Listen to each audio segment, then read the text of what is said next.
International Organization. اللهم صل على سيدنا محمد وعلى آله قد ضاقته التي يدركني يا رسول الله. اللهم صل على سيدنا محمد وعلى آله قد ضاقته التي يدركني يا رسول الله. اللهم صل على سيدنا محمد وعلى آله قد ضاقته التي يدركني يا رسول الله. تجھی کو دیکھنا تیری ہی سننا تجھ میں گم ہو جانا. تجھی کو دیکھنا تیری ہی سننا تجھ میں گم ہو جانا. عبادت معرفت اہل طریقت اس کو کہتے ہیں. صحابہ اکرام نے اس شعر کو عملی طور پر پیش فرمایا. بس آپ کو تکتے رہتے تھے، آپ جس طرح کریں اس طرح کریں. نماز میں بھی ان کا خیال ہے.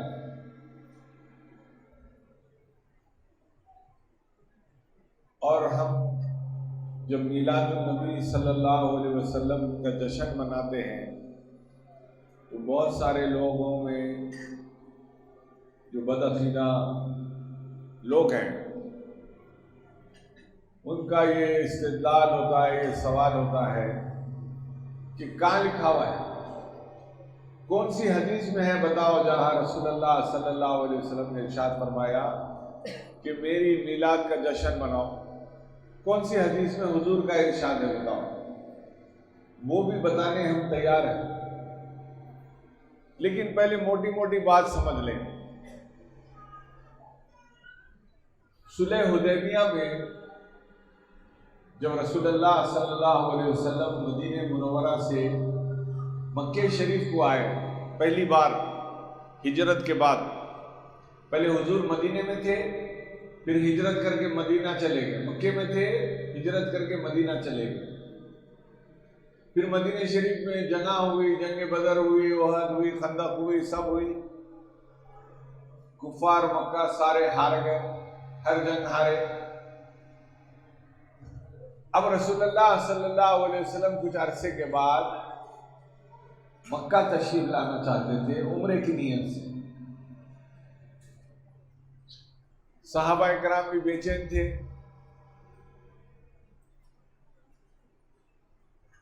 کہ کعبۃ اللہ شریف دیکھیں، پیدا وہیں ہوئے تھے، ہجرت کرنے والے پریشان تھے، یاد آتی تھی انہیں. وہ آئے تو ایک حدیبیہ کا ایک مقام ہے جو مکے سے جسٹ پہلے، وہاں پر حضور اکرم صلی اللہ علیہ وسلم نے قیام فرمایا، تھوڑا اسٹاپ اوور لیا، لے کر اپنے کچھ صحابہ کرام کو فرمایا کہ جا کر دیکھو، جو فن جاسوسی کے ماہرین تھے صحابہ میں، وہ جا کے ذرا معلوم کرو مکے میں ہو رہا کیا. جب وہ لوگ گئے تو دیکھا کہ مکے میں تو کفار پوری جنگ کی تیاری کر رہے ہیں. جیسا حضور انٹر ہوئیں گے یہ لوگ حملہ کر دیں گے، جنگ کریں گے. جبکہ رسول اللہ صلی اللہ علیہ وسلم جنگ کی نیت سے تو آئے نہیں، نہ آپ کے ساتھ ہتھیار ہے، تلوار وغیرہ کچھ بھی نہیں ہے. ایک آدھ تلوار کسی کے پاس ہوگی،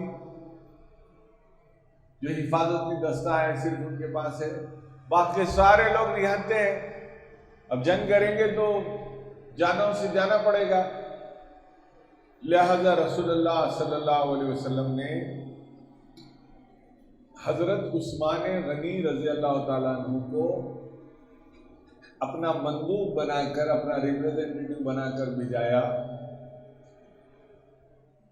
کہ آپ جائیں وہاں پر بات چیت کریں اور ان کو یہ بتائیں کہ ہم جو ہے صرف عمرے کی نیت سے آئے، جنگ نہیں کرنا چاہتے. حضرت عثمان غنی رضی اللہ تعالیٰ عنہ کا انتخاب کیوں فرمایا؟ کیونکہ وہ بنی امیہ میں سے تھے، اور وہاں زیادہ ہنگامہ کرنے والے اور اچھلنے کودنے والے کون تھے؟ یہ یزید کا خاندان بنی امیہ،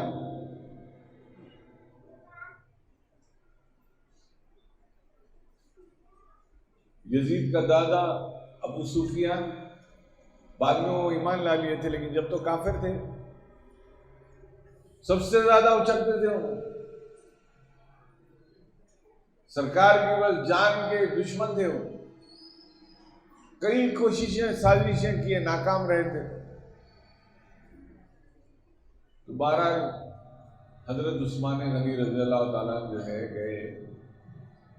میرا ایکچولی جو صلح حدیبیہ کا پوائنٹ بولنا تھا اس کو میں تھوڑا سا دور رکھ کے پہلے صلح حدیبیہ کیا ہوئی وہ سمجھا دے رہا ہوں۔ تو وہاں پر گئے،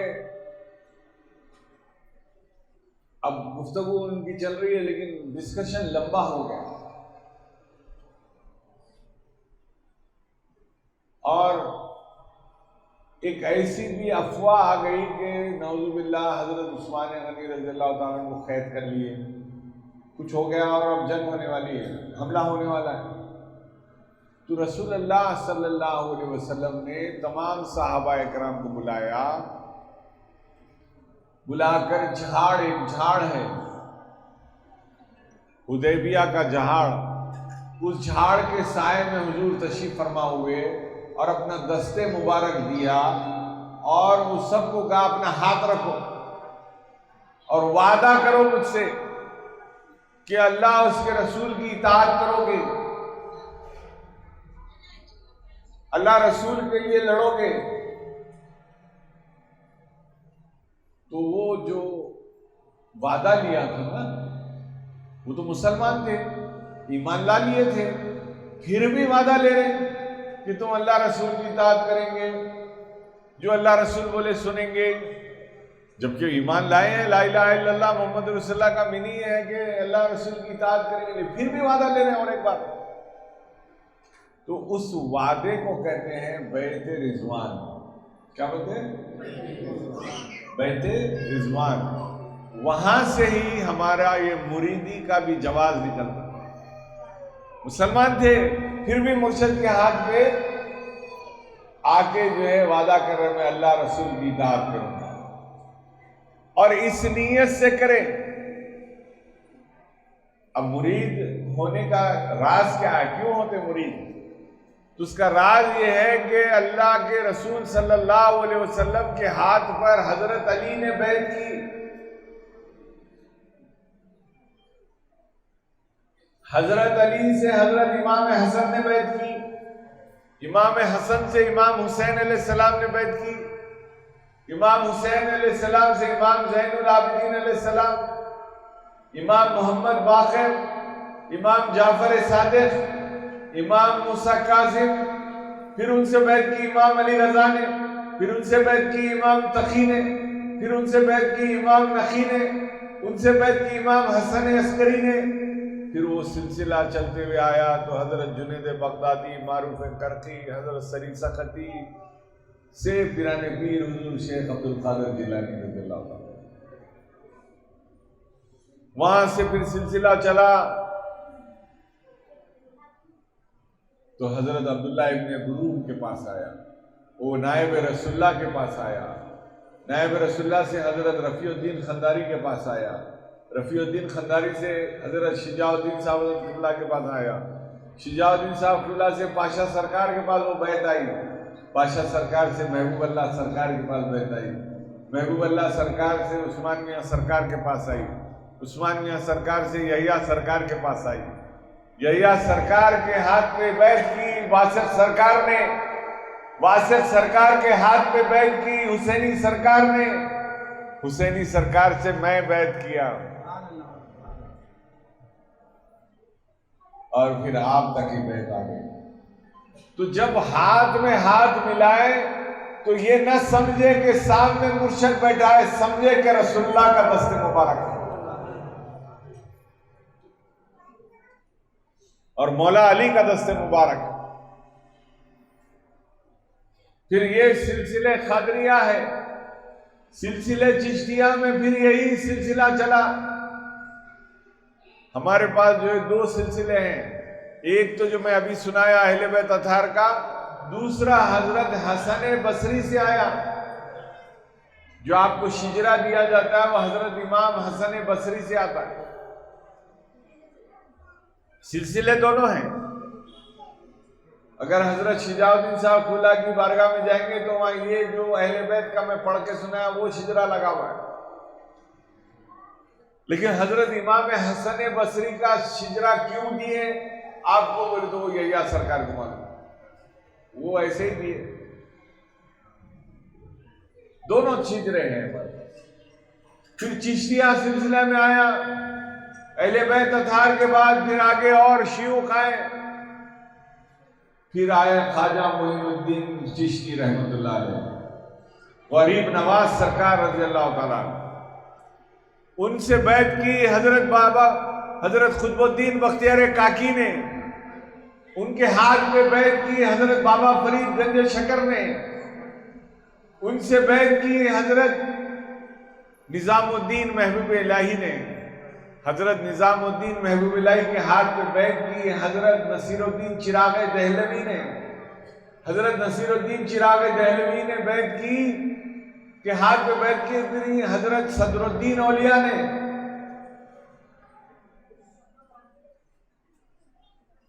ہمارا جو سلسلہ ہے، لیکن دیگر دوسرے جگہوں پہ جو بزرگان دین کے پاس سلسلے آئے چشتیہ کا، وہ بندہ نواز حضرت بندہ نواز رحمۃ اللہ علیہ سے. لیکن ہمارا سلسلہ حضرت بندہ نواز سے نہیں ہے، حضرت صدر الدین اولیاء سے. وہ بھی بہت بڑے بزرگ ہیں لیکن ہمارا سلسلہ حضرت صدر الدین اولیاء سے. پھر آگے حضرت عبداللہ ابن بروم، پھر نائب رسول اللہ رفیع الدین خنداری، حضرت شجاع الدین صاحب قبلہ، پاشا سرکار، خواجہ محبوب اللہ سرکار، عثمان میاں سرکار، یحییٰ سرکار، واسط سرکار، حسینی سرکار. میں غلام ہوں، ان کا غلام. تو جب سب نے بیعت کی، اب حضرت عثمان غنی نہیں تھے تو حضور نے اپنا دست مبارک سیدھا ہاتھ رکھا، بائیں ہاتھ پہ ہاتھ رکھا، فرمایا میں عثمان کی طرف سے بیعت کر رہا ہوں. عثمان کا ہاتھ ہے یہ، اپنے ہاتھ کو کہا یہ عثمان کا ہاتھ ہے. بہرحال یہ وعدہ تو ہو گیا، لیکن اس میں سے اب کچھ دن کے بعد حضرت عثمان غنی کفار کو لے کر آئے. نیگوسیشن ہوا. انہوں نے کہا شرط ہے، 3 شرطیں ہیں. پہلی چیز یہ ہے کہ آپ یہ سال واپس چلے جائیے، عمرہ نہیں کرنا، 1 ایئر کا ایگریمنٹ کریں گے. حضور نے کہا منظور، چلے آئیں گے ہم. حضرت عمر بولے یا رسول اللہ کیوں چلے آئیں گے؟ بولے عمر خاموش رہو. بولے اگر کوئی مکے سے مدینہ چلے جائے اب 1 سال کے دوران تو آپ ان کو واپس مکہ بھیج دیں گے، مدینے میں نہیں رکھیں گے ان کو، اب ہجرت نہیں ہوگی مکے سے مدینہ. حضور نے فرمایا منظور. حضرت عمر نے تیسری شرط کہ اگر آپ کوئی مدینے سے مکہ واپس آ جائیں گے تو ہم واپس نہیں کریں گے، ہم رکھ لیں گے. حضور فرمایا منظور. حضرت عمر گئے حضرت ابو بکر صدیق کے پاس، بولی کیا ہو رہا ہے، کیسا ایگریمنٹ ہو رہا؟ اس طرح تو ہماری جیسے ہار لگ رہی. حضرت ابو بکر صدیق نے کہا فرمایا کہ رسول اللہ کی اطاعت کے بغیر عمر کوئی چارہ نہیں ہے، خاموش رہو. حضور سے جا کر پوچھا. حضور اکرم صلی اللہ علیہ وسلم نے فرمایا عمر صبر کرو. کہا مدینے سے کوئی مکہ آ جائے تو وہ واپس نہیں کر رہے، مکے سے مدینہ ہے تو ہم واپس کر دینا، یہ کیا ہے؟ فرمایا کہ اگر کوئی مکے سے مدینہ جائے گا اس ایگریمنٹ کے باوجود بھی تو اس کو معلوم ہوگا کہ میں واپس کروں گا، لیکن وہ عشق میں اپنے کیسے بھی آ جا رہا ہے تکلیفاں اٹھانے تیار ہے لیکن رسول اللہ کا دیدار کرنا چاہ رہا ہے، وہ آئے گا۔ اب گئے تو بھجا دیتے معلوم ہے، پھر بھی آ رہا تو عشق جوش مار رہا نا۔ تو اسی لیے، اور دوسرا جو مدینے سے مکہ چلے گیا، حضور نے فرمایا دراصل بات ایسی ہے کہ وہ ہمارا تھا ہی نہیں، جا رہا جانے دو، ہمارا رہتا تو جاتا ہی نہیں تھا، تو ایسے نکموں کو رکھنے کا فائدہ کیا، منافقوں کو رہنے کا فائدہ کیا، جانے دو اس کو۔ لیکن بعد میں رسول اللہ صلی اللہ علیہ وسلم کا ایک ایک فیصلہ لوگوں نے دیکھا کہ برحق تھا۔ جو لوگ مکے سے مدینہ گئے اور حضور ان کو واپس بھیجا دیے، اللہ مکے کو ریٹرن نہیں ہوئے، مکے مدینے کے بیچ کے رستوں میں رک گئے۔ اب وہاں پر پاپولیشن، مسلم population in the roots of Mecca and Medina ہو گئی،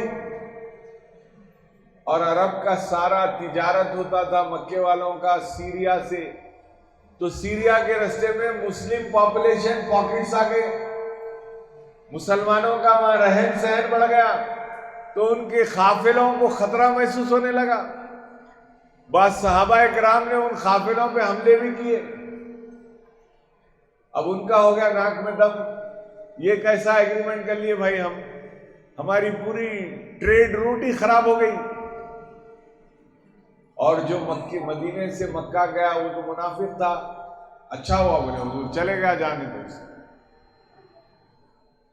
بہرحال یہ ایگریمنٹ پہ جب سائن ہو رہا تھا تو حضرت علی ڈرافٹنگ کر رہے تھے، لکھ رہے تھے۔ حضرت علی نے لکھا کفار مکہ کی جانب سے، اہل مکہ کی طرف سے، اور محمد رسول اللہ کے درمیان میں ایگریمنٹ ہو رہا ہے۔ مکے والوں نے کہا نہیں، اگر آپ یہ ایگریمنٹ میں محمد رسول اللہ لکھ دیں گے تو ہم ایسے ہو جائے گا جیسا کہ ہم نے مان لیا کہ یہ اللہ کے رسول ہیں، تو اگر یہ اللہ کے رسول ہے تو پھر ہمارا جھگڑا ہی کیسا؟ ہم تو یہ کہتے ہیں یہ رسول نہیں ہے، تبھی تو جھگڑا ہو رہا۔ حضرت علی بولے خبردار، اگر کوئی محمد رسول اللہ پہ ہاتھ اس کو مٹانے کی کوشش بھی کرا تو تلوار سے مقابلہ کرنا پڑے گا۔ حضور نے فرمایا علی کاٹ دو، میں بول رہا ہوں۔ حضرت علی نے کہا یا رسول اللہ میرے ہاتھ کانپ رہے ہیں، رسول اللہ لکھا ہوا تو میں کٹ نہیں کر سکتا۔ تو آپ نے رسول اللہ صلی اللہ علیہ وسلم نے خود پین لیے اور اس کو اسے راؤنڈ آف کر دیا، گول مار کے، اس کو بولتے کنڈلی ڈالنا، راؤنڈ ڈالنا۔ اسی لیے کبھی بھی کہیں لکھت میں آپ لکھ رہے ہیں بسم اللہ الرحمن الرحیم، کٹ نہیں کرنا اس کو۔ سرکار کا نام لکھ رہے تھے، کچھ غلطی ہو گئی، کٹ نہیں کرنا اس کو راؤنڈ آف کر دینا اس کو، کیونکہ بے ادبی ہے۔ نام لکھے کے بعد، اللہ رسول کا نام لکھے کے بعد اس کو کٹ نہیں کر سکتے، it has to be rounded off. بہرحال یہ کفار جو ہے بیٹھ کے دیکھ رہے تھے کہ رسول اللہ صلی اللہ علیہ وسلم سے صحابہ کرام کیسے عشق کرتے ہیں۔ جو اصل میرا ٹاپک ہے وہ ٹاپک میں یہ ہے کہ کفار دیکھتے تھے، جو بعد میں مسلمان ہوئے، انہوں نے روایت بھی دی، حدیث میں بھی بیان فرمایا کہ رسول اللہ صلی اللہ علیہ وسلم سفر سے آئے تھے، تھکے ہوئے تھے، سفر اتنا لمبا کر کے آئے تھے، تو آپ کو ہلکا نزلہ ہو گیا، مطلب ناک آ رہی تھی، تو حضور اکرم صلی اللہ علیہ وسلم ناک اپنی چھڑکتے تھے تو صحابہ کرام زمین پہ گرنے نہیں دیتے تھے، اس کو اپنے ہاتھوں میں لے لیتے تھے، حضور جیسا کر رہے ہیں اپنے کپڑوں پہ لے لیتے تھے، وہ لے کے اپنے چہروں پہ ملتے تھے۔ یہ کون سی حدیث میں لکھا ہوا ہے بتاؤ کہ آپ کی ناک اگر گرے رسول اللہ کی تو دیکھو اٹھا لینا، منہ کو لگا لینا. حضور اکرم صلی اللہ علیہ وسلم کبھی تھوکے تو صحابہ اکرام اپنا ہاتھ بڑھا لیتے تھے, کپڑے لگا لیتے تھے بیچ میں, اپنے چہروں پہ ملتے تھے. تو یہ عشق, ایسا عشق, یہ کون سے حدیث میں لکھا ہوا ہے بتاؤ؟ کہاں پر لکھا ہوا ہے؟ رسول اللہ صلی اللہ علیہ وسلم فرما رہے ہیں کہ میں تھوکا تو لے کے ہاتھ میں لے لو, منہ پہ مل لو, کہیں لکھا ہوا ہے؟ حضور اپنا بال تراشوا رہے ہیں, بال منڈوائے حضور ایک بار, سارے صحابہ ٹھہرے ہوئے ہیں, میرے کو جو ہے دے دو بال ہونا. حضور کا موئے مبارک جس کو بولتے ہیں آثار شریف, ارے اس کی زندگی کرامت تو یہ ہے کہ موئے مبارک جب آپ پیرتے, اس کے اندر موم میں لگاتے نا, اس میں سے برانچ بھی نکلتی. حیات نبی کا ثبوت دیکھو, موئے مبارک سے پھر برانچ بھی نکلتی. میرا نبی زندہ ہے, تا قیامت ہے, قیامت کے بعد بھی یہ ہمیشہ ہمیشہ رہنے والا ہے.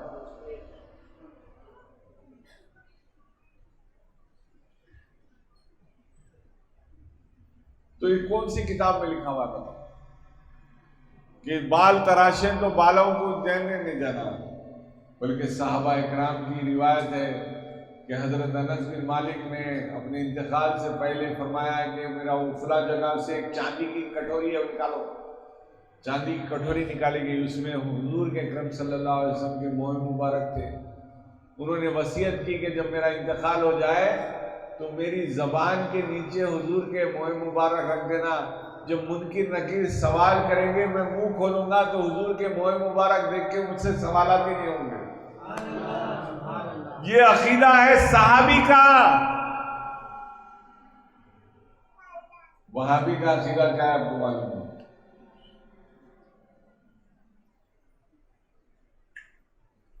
چنانچہ آپ کو آپ کی عقیدت کے لیے کہتا ہوں,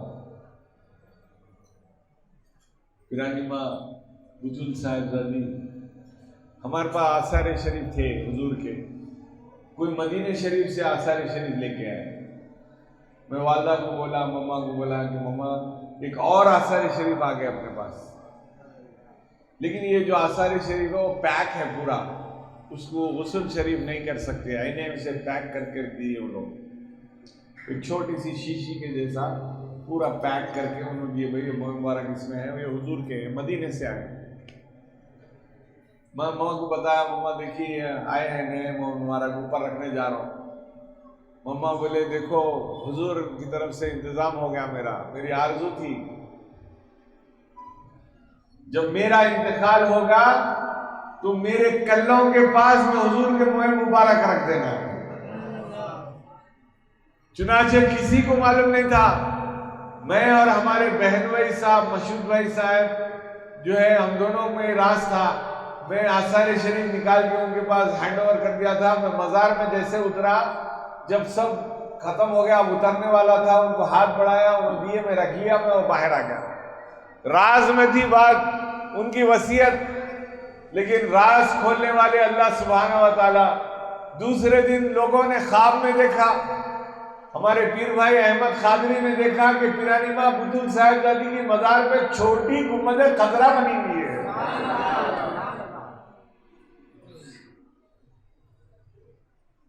یعنی حضور اندر ہے, حضور کا جز ہے, یہ ہے. اور پیرانی ماں ہمیشہ جو ہے ایک شعر جب پڑھتے تھے نعت میں, بہت روتے تھے, بہت روتے تھے. میں وہ شعر پڑھ کے بھی سنا دیتا ہوں آپ کی, تاکہ عقیدے میں اضافہ ہو.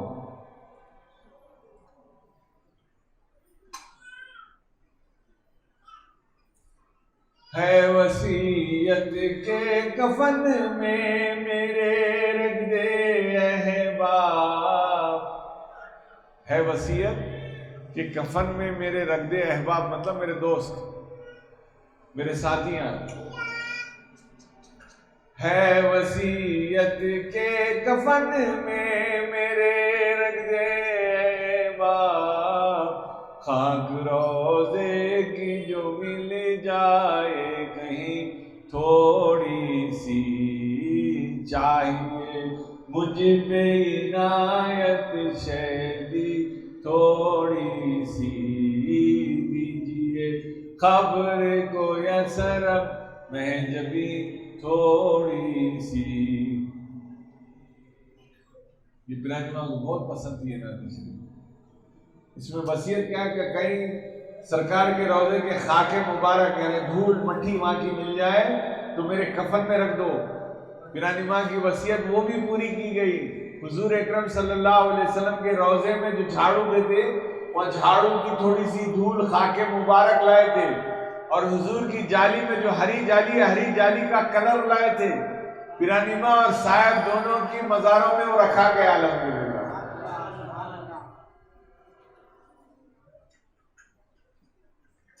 اور ایک نعت شریف جو پرانی ماں کو بہت پسند تھی وہ بھی میں آپ کو ایک شعر سنا دیتا ہوں۔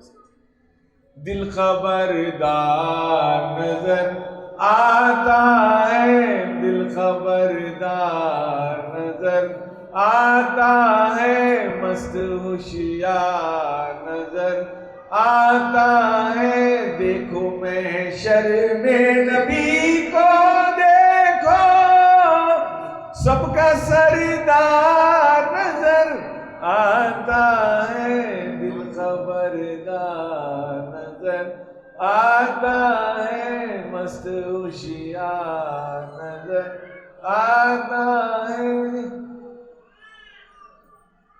آ گیا دل میں محمد کا خیال، سینہ گلزار نظر آتا ہے، دل خبردار نظر آتا ہے۔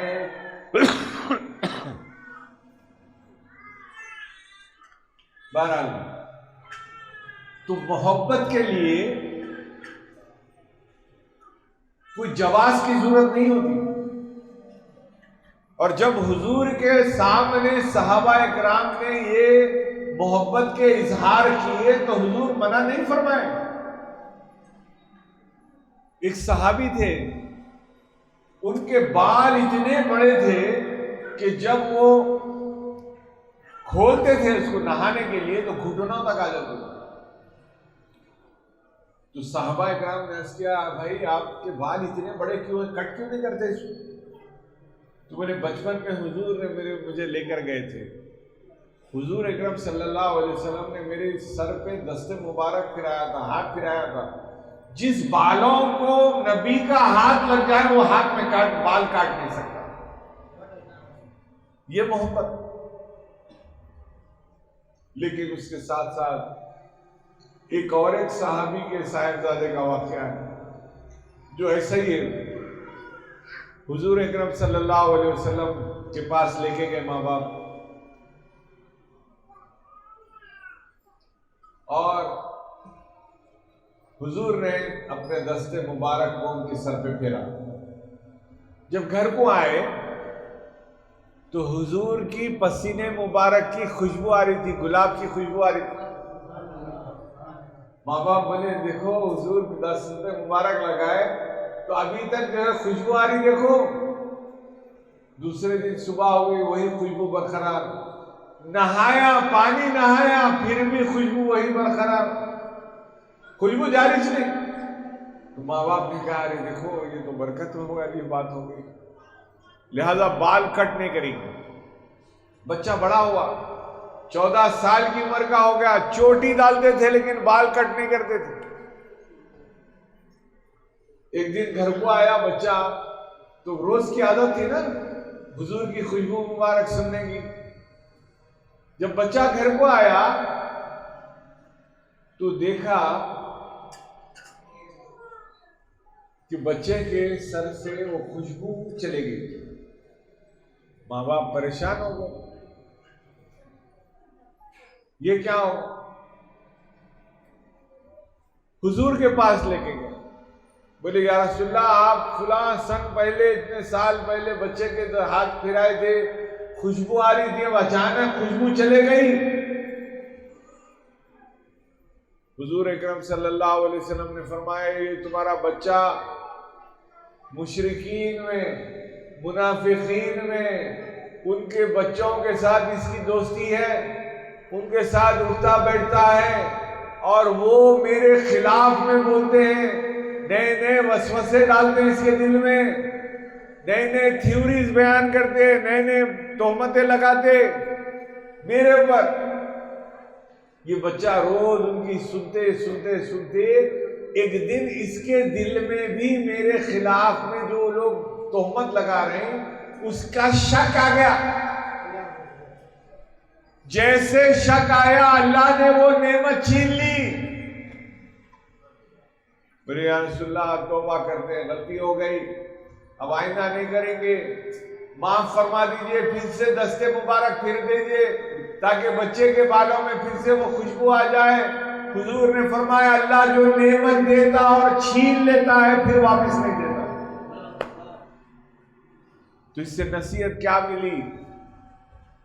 یہ بدعقیدے لوگ جو حضور کے بارے میں، اللہ کے ولیوں کے بارے میں یا تمہارے پیر کے بارے میں مسلسل تم کو بول رہے ہیں، ان کی صحبت میں مت بیٹھو۔ وہ سنتے سنتے کہیں تمہارے دل میں عقیدے کا شک آ گیا تو نعمتیں چلے جاتی ہیں۔ اس واسطے بولتے ہیں اچھے لوگوں کی صحبت میں رہو، یہ حاسدین کے، یہ منافقین کی صحبت میں نہیں رہنا۔ دیکھ رہے انہیں مسلسل بحث کرا، نکل ہی جاؤ وہاں سے، ضرورت ہی نہیں ہے ان سے، انہیں بھٹک گیا، ختم۔ اس سے دوستی، اس سے یہ پیار محبت کرنے کی ضرورت ہی نہیں، کام سے کام رکھو، یاری غاری کی ضرورت نہیں۔ بہرحال محبت کرنے کے لیے جواز کی ضرورت نہیں۔ حضور اکرم صلی اللہ علیہ وسلم کے گھر کے سامنے اصحاب صفہ آ کے بیٹھ گئے، سب چھوڑ دیا،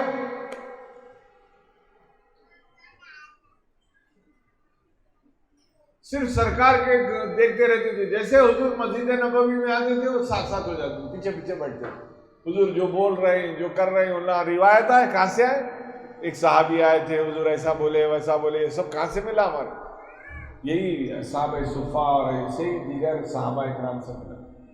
اللہ بیٹھ جاتے تھے، جوڑیاں بنا کے بیٹھتے تھے، دو دو کی جوڑی، ایک جنا کاروبار گزارتا، ایک جنا بیٹھا رہتا، ایک دن انہیں کاروبار گزارا، ایک دن انہیں، دن تمام کیا ہوا خبر اس جو بیٹھا ہوا ہے انہیں کاروبار گزارنے والے کو دے دیتا تھا، ایسا ہوا جیسا ہوا ایسا ہوا۔ چنانچہ حضرت ابوبکر صدیق، حضرت عمر کی بھی جوڑی تھی، ایک دن انہوں کاروبار گزارتے تھے، ایک دن انہوں کاروبار گزارتے۔ تو جب حضور گھر میں چلے جاتے تھے تو لوگ کیا کرتے تھے؟ حضور کے گھر کو تکتے ہوئے بیٹھے ہوئے تھے۔ کیا حضور نے منع کیا کام دھام چھوڑ کے یہ سب کیا کر رہے تم لوگ؟ ہاں نہیں کیا، لیکن سب کے لیے نہیں۔ 1,24,000 صحابہ میں چنندہ کچھ صحابہ اکرام کو اجازت دے دی گئی۔ کیوں؟ وہ عشق کی وہ منزل میں تھے، تم وہ منزل میں پہنچے نہیں اور ابھی سے اقامہ کرے تو کیسا؟ عشق کو بڑھانا پڑے گا۔ تو حضور نہیں ملے تو حضور کے گھر کو دیکھتے بیٹھتے تھے۔ مکی سے ظاہرہ ملنا گرچہ ہے مشکل، مکان دیکھ لو اس کا چلے چلو تو صحیح،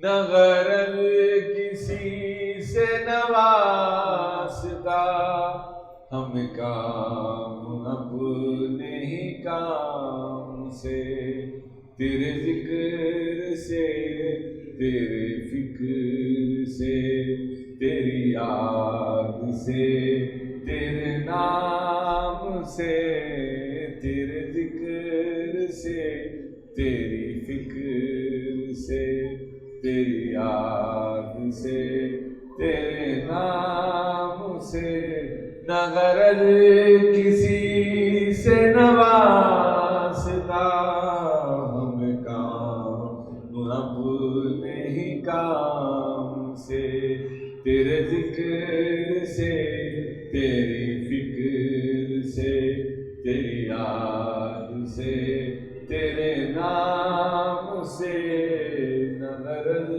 کسی۔ وآخر دعوانا الحمدللہ رب العالمین۔ الفاتحہ۔